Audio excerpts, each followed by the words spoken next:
Bonjour et bienvenue sur la chaîne L'Italien pour les francophones. Moi, c'est Walter, votre prof d'italien natif. Si vous ne l'avez pas encore fait, vous pouvez gentiment vous abonner à cette chaîne et puis vous pouvez cliquer sur la sonnette pour ne pas rater les vidéos à venir. Aujourd'hui, on termine l'étude du système vocalique de l'italien. Il sistema vocalico dell'italiano parte terza, terza parte. La vocale O qui peut être prononcée de deux manières différentes. La O chiusa, fermée, la O aperta, ouverte. D'abord le O, vous avez en rouge le phonème hein, et la manière de l'écrire. Il n'y a qu'une seule manière de l'écrire, ok? O, la vocale O, la prononciation c'est O. La définition postérieure, prononcée à l'arrière, semi-chiusa pour être précis, mi-fermé, le dos de la langue va vers l'arrière et s'approche du voile du palais. C'est pour ça qu'on l'appelle aussi velare. Arrotondata puisqu'il y a une projection des lèvres en avant. Si on voit dans le petit schéma reproduit, le O, il est plus bas que le OU. Le OU est une voyelle fermée, haute. Et je vous laisse le lien en description pour aller revoir la vidéo où j'explique la prononciation du OU avec le A et le I. Le O, il est plus bas. Donc, le dos de la langue se rapproche moins du voile du palais que par rapport à OU. Ça, c'est très important. Attention, on peut la trouver sia in posizione accentata, sia in posizione non accentata. C'est un peu comme le E qu'on avait vu dans la vidéo précédente. Je vous laisse toujours le lien en description. Ça veut dire quoi? Un petit mot pour le comprendre de manière assez intuitive. Hein? Un adjectif doloroso. On a 4 fois la voyelle O. La première, la deuxième, la quatrième, elles sont en position atone, hein, donc non accentata, non accentuée. Et dans ce cas-là, la O est prononcée nécessairement fermée. En revanche, dans la syllabe, oui, je fais le découpage des syllabes, la syllabe, la troisième ici, qui porte l'accent, le O, dans ce cas-là, elle est fermée. O. Okay? On va voir dans d'autres cas, la voyelle O peut être aussi prononcée O. Comme j'avais déjà dit dans les vidéos précédentes, les grammaires nous donnent pour ce type de voyelles, le E et le O, tout un ensemble d'indications, pas de règles pour comprendre quand la voyelle en position tonique accentuée est ouverte ou fermée. Ils ont fait une étude globale des groupes de mots. Ils proposent la grammaire toute une série de groupes de mots pour expliquer, mais le problème, c'est que ces groupes de mots, à l'intérieur de ces groupes de mots, il y a souvent des exceptions. Donc, du point de vue didactique, je le répète, ce n'est pas indiqué, d'autant plus pour les débutants. J'ai fait donc pour le O, ça a été plus compliqué que par le E, mais je vous donne quand même quelques prononciations, quelques points de repère. Quelques mots donc pour apprendre à prononcer le O en italien fermé. Veloce, rapide. Feroce, féroce. La croce, la croix. La voce, la voix. Il calore, la chaleur. Attention, masculin, il calore, féminin, la chaleur. Il fiore, c'est pareil, hein, masculin, la fleur, ok? L'onda, la vague. La sponda, la berge. Furioso, furioso, furieux. Faticoso, fatigant. C'est un peu comme ici, doloroso, furioso, faticoso. 5. Il conte, le conte. la fonte, la source. Le dernier, l'azione, l'action, la collaborazione, la collaboration, et ainsi de suite. Par exemple, la rivoluzione, la révolution, et ainsi de suite. Pour finir notre première partie de cette vidéo, de ce tableau, on va faire toujours cet exercice. On va partir du français maintenant vers l'italien pour voir ce qui se passe. J'ai mis pardon, due, tre, quattro. Quatre manières différentes de les écrire. Rappelez-vous toujours l'italien dans sa graphie, hein, l'écart entre la graphie et la prononciation en italien est vraiment très réduit. Okay? En français, l'écart est beaucoup plus considérable. C'est la raison pour laquelle en français, vous avez souvent un seul phonème O avec différentes manières de le transcrire graphiquement. En italien, comme vous pouvez le voir, O ne se transcrit que d'une seule manière. O. La seule chose que vous devez vous rappeler, qu'en italien, la plupart du temps, vous n'avez pas d'accent qui vous indique le timbre de la voyelle. Ouvert, fermé, on ne sait pas. Okay? Donc, il faudra apprendre petit à petit les mots, écouter la manière dont je les prononce et les répéter. Alors, la première, c'est le A et le U. Deux voyelles, un seul phonème, un seul son. Chaud, caldo, caldo.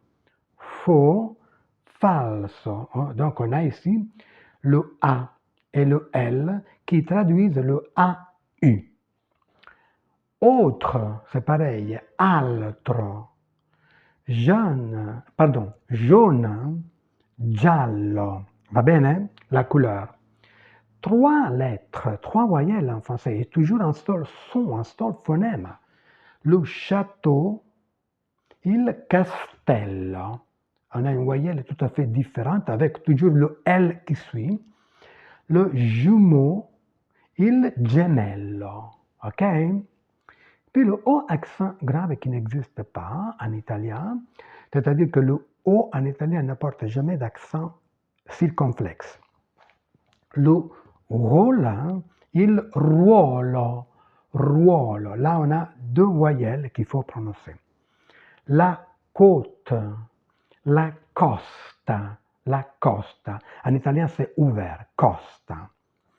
Puis des mots assez courants, tôt, presto, et vous trouvez cette expression à bientôt, à presto. On dit souvent ça quand on salue quelqu'un. Ensuite, vous avez le O, simplement le O en français aussi, la chose, la cosa, la rose, la rosa, la dose, la dose. Vous pouvez remarquer une différence. Fermé en français, en position absolue, et avec le Z final, la chose, la rose, la dose. En italien, dans ce cas-là, c'est ouvert. La cosa, la rosa, la dose. Va bene? Giriamo la lavagna, on tourne le tableau. Voilà. E passiamo alla seconda parte di questo video dove analizziamo la vocale aperta, O. On va analyser ce son-là, O. Ici, deux manières de l'écrire. O, normal, dans la plupart des cas, donc là aussi, pas d'accent pour établir la prononciation, et puis quelques mots avec l'accent grave. Les deux phonèmes sont en relation ici. Le O, il est prononcé plus haut, le O plus bas. C'est-à-dire que le dos de la langue va vers le voile du palais, mais moins que par rapport à O. Elle reste donc une voyelle postérieure, semi-aperta cette fois, mi-ouverte, pardon, et arrotondata, mais moins par rapport à O, O. Ça, c'est super important. Solo une syllabe accentato, comme on avait déjà vu avec le est ouvert.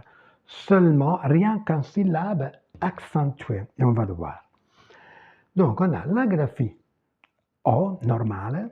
Alcune parole, c'est un mot pour vous faire comprendre. Avec ce phonème-là, O, le choix des mots a été vraiment fait de manière, comment dire, on va dire pêle-mêle. Hein. Il y a très peu d'indications, mais souvent beaucoup d'exceptions. Donc, j'ai préféré vous donner quelques mots pour vous montrer la prononciation. L'opéra, l'opéra, attention, l'opéra in italiano è femminile, c'est féminin. En français, c'est masculin. L'oasi, l'oasis. Puis l'assiette de pâtes, gli gnocchi, gli gnocchi. Puis à ce mot-là, je voulais mettre un mot comme ça pour vous faire déjà voir une particularité de l'italien. Il foglio, la foglia. Le même mot, la voyelle finale change et aussi l'article. Donc, masculin, il foglio, donc la feuille, c'est la feuille de papier. Si je dis la foglia, c'est la feuille d'un arbre. Ok?